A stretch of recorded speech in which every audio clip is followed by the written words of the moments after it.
Hello, my name is Steve Oliver, and I am a teacher at Happy Valley Middle School, and I'm going to be leading the 8th grade East Coast trip in June.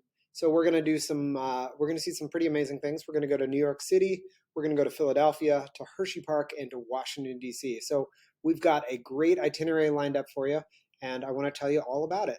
So first off, that's me with a thumb in the air there, Mr. Oliver. I take my school pictures very seriously, as you can tell. And Mrs. Lute and Mr. Ayers will also be joining us on the trip.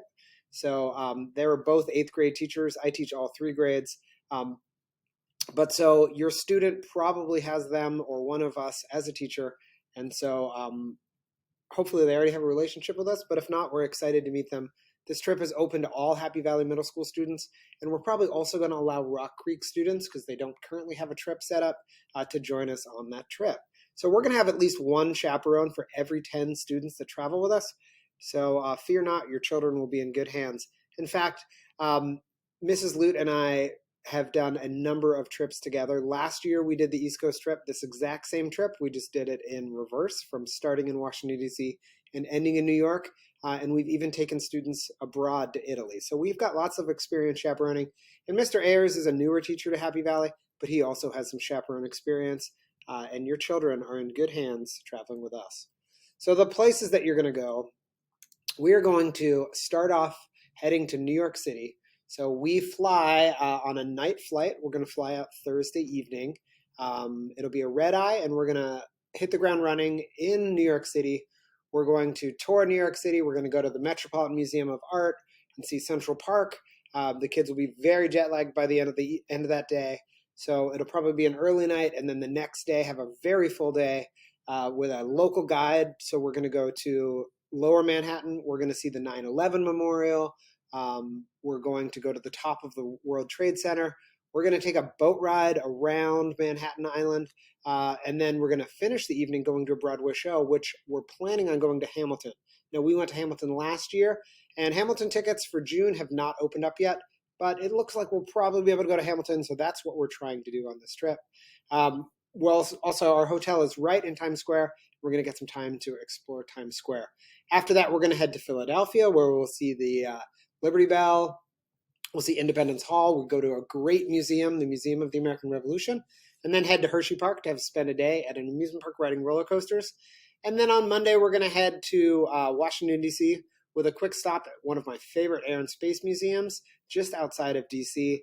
And then once we're there, we're going to go to lots of memorials in Washington. We're going to go to the Washington Monument. We're going to go to the World War II Memorial. We're going to stop by the White House to get our picture taken in front of it. And then we're going to tour the memorials.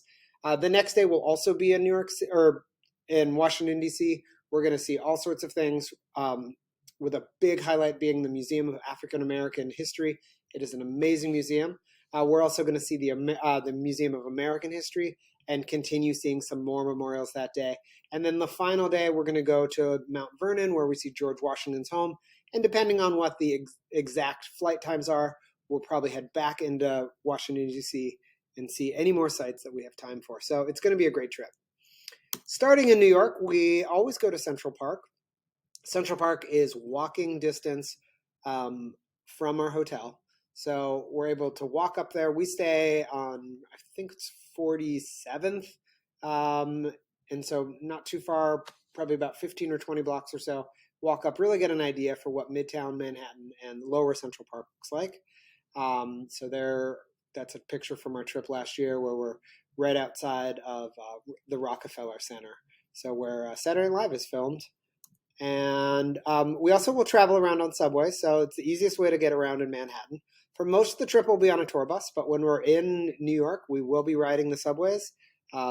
Driving a tour bus in New York City is quite a challenge. So here's a picture of our group traveling on the subway last year, and they had a good time. All right, once we get to Lower Manhattan, we're going to go to the 9/11 Memorial, which is really an amazing site.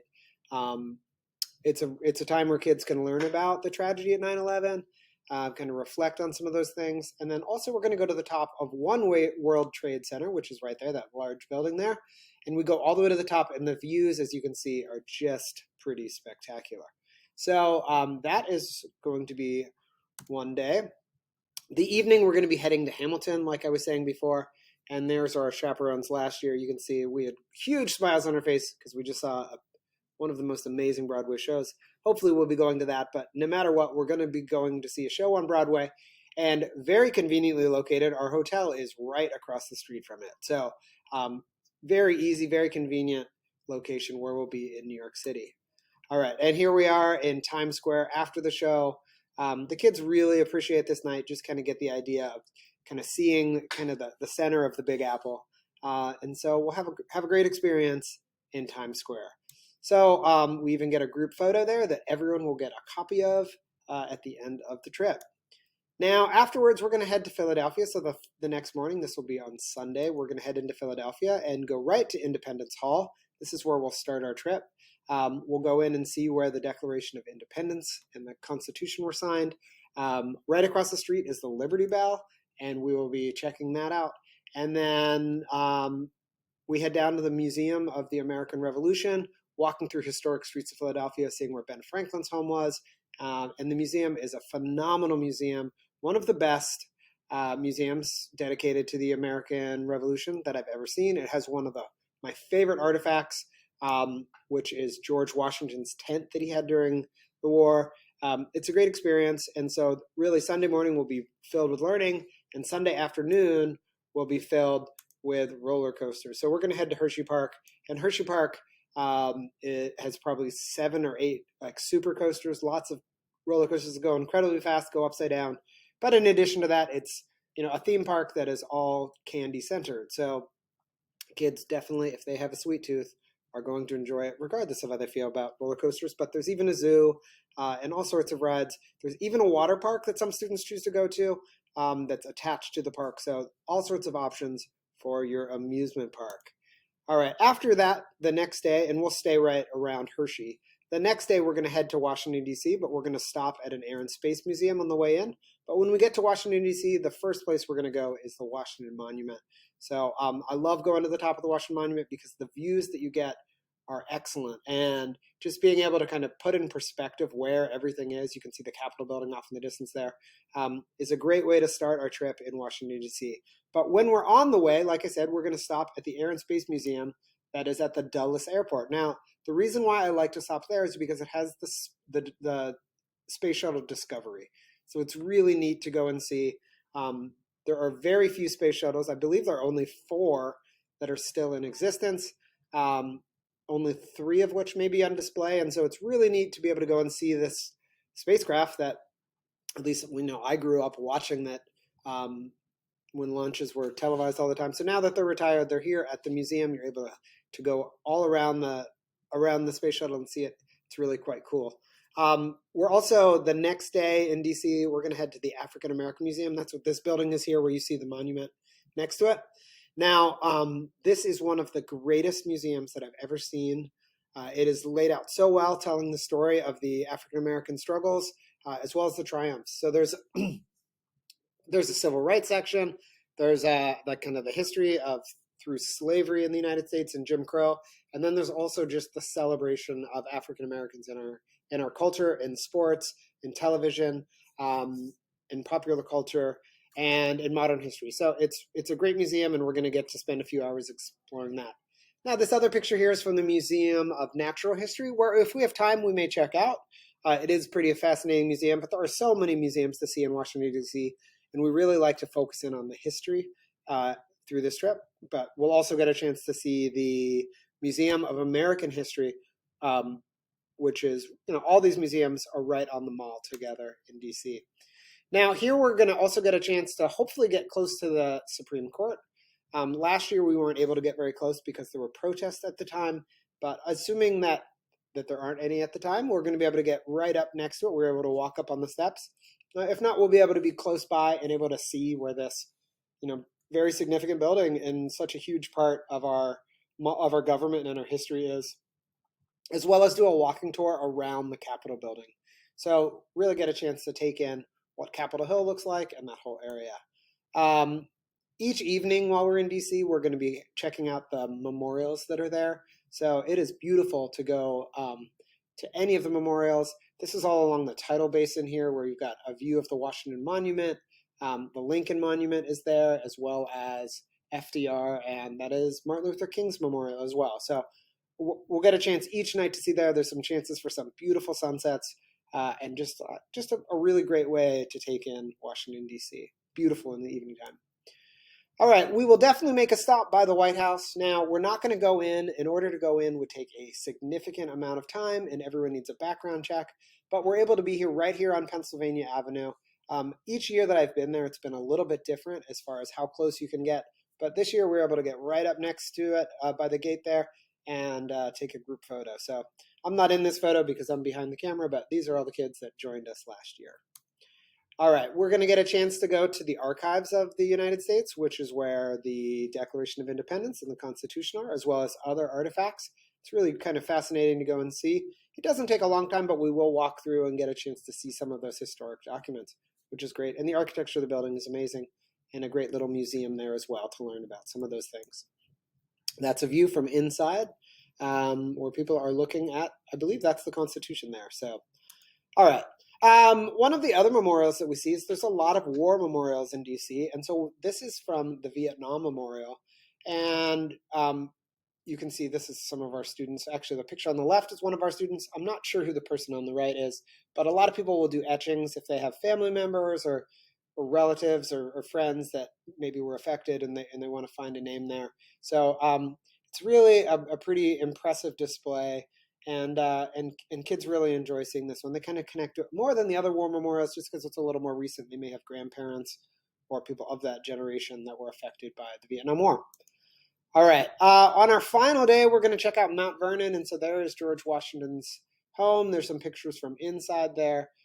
It is a huge plantation that you're able to see, as well as inside the home and outside. And it really is fascinating to go through our first president's home. So that's how we finish the trip. And there's a great museum dedicated to George Washington's life that we'll also be able to check out.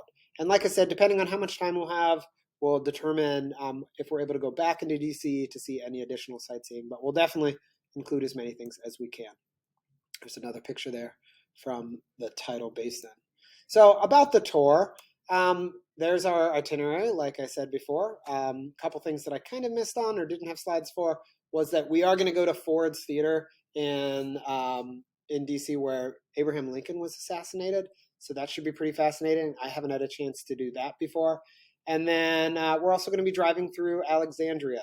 So Alexandria has some preserved streets that look just like they would have in the 1700s. And so it's really fascinating to drive through there and trying to learn the history of that, because we will be on a motor coach from the time we leave New York City until the time we get on the airplane. We'll be on a bus with a bus driver that is a licensed tour guide and will give us all sorts of information as we drive through these places. So it really is a good learning opportunity. So like I was saying, we're going to be flying out of Portland on Thursday, June 22nd. We're going to spend 5 nights in hotels, returning 6 days later. And we don't have exact flight information yet, but in the years past, we've gotten in late in the evening on that Wednesday. So 5 nights, 6 days. Really, it's 6 nights because the first night is on the airplane as well. So it's pretty much a week, and the kids are pretty spent by the end of it, as well as the adults, because we are go, go, go on this trip. So as we fly through the airport, if you've maybe never had your children go through an airport without you, don't worry. We essentially assume all of the parental duties. So no ID is needed when kids go through security. We'll have our first chaperone we'll go through, and our last chaperone will go at the end, and we'll make sure all the kids are with us. We have done this multiple times, and we've got a pretty good system. Just really importantly, you want to dress comfortably because it is going to be a night flight, and we can get more involved in this information if you do choose to join us on this trip. So roommates, though, is one thing that kids always have questions about. And we do have 4 students to a room, and those arrangements will be made in the springtime. Generally, I have each student select one buddy, and then those buddies can pair up because we need to be able to put groups of 4. Now, not all the time will be easily divisible by 4, so it's really important that you're flexible. But if everyone selects at least one buddy, or if they go in without anyone at all, we'll be able to make that third room, one room maybe with 3 people, or put in 2 people that don't have roommate suggestions. But we'll make it work so that everybody everyone can find a room that they're going to be comfortable in, and it works out really well. And important thing to remember about roommates are you spend very little time in your hotel room. During the day, you can hang out with any of the kids on the trip that you want to. Really, the rooming is just for sleeping, and we will be tired because each day is a busy, busy day. All right, so as far as spending money for the kids, now this is an all-inclusive trip. So this includes all of the meals. There'll be breakfast included. Lunch generally is a cash allotment that I'll distribute to all the kids. And then dinner time is always provided as a group, and we'll go to different places. So really spending money comes down to how much you want to spend on souvenirs. So all the meals, like I said, are included, and you may want to purchase water or other snacks, but thinking about what that might be. So if you wanted to come on the trip with absolutely nothing, that would be totally fine. Like I said, it is all included. But if you wanted to bring, I mean, you could really factor in however you wanted on souvenirs. Some kids take as little as $50 for the entire trip. Some choose to go a little bit more than that. It's really entirely up to you.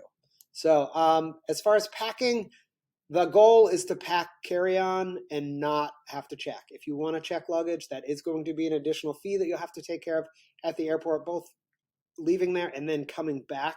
So I recommend getting luggage that will work as carry-on. That way you're guaranteed not to have it lost in delays, or you won't have any additional fees, and we can make that work. So I have never checked luggage going on this trip, and I don't plan on checking this time. So it's pretty easy to just take it along with you. All right, when you're on the, while we're traveling as well, kids want to think about having their cell phones with them. Usually that's going to be their camera. To bring money with them is good. Won't be in charge of their own spending money. Debit cards can be great in case money's lost. You can always cancel that, work that out, but obviously lots of things to think about that we can get into later.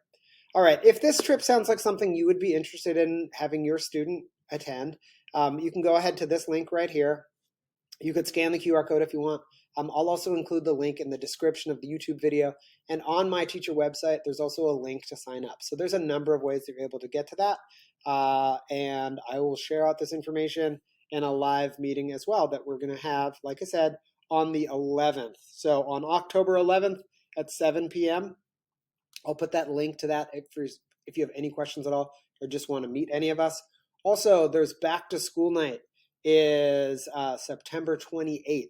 So if you stop by my room, Mr. Ayer's room, or Mrs. Lute's room, you can ask for any information. I'll try and have a video playing outside of Mrs. Lute's room so you can see all sorts of information about this. But we would love to have your student join us on this trip. And so if it's something that sounds great to you, we would love to have them.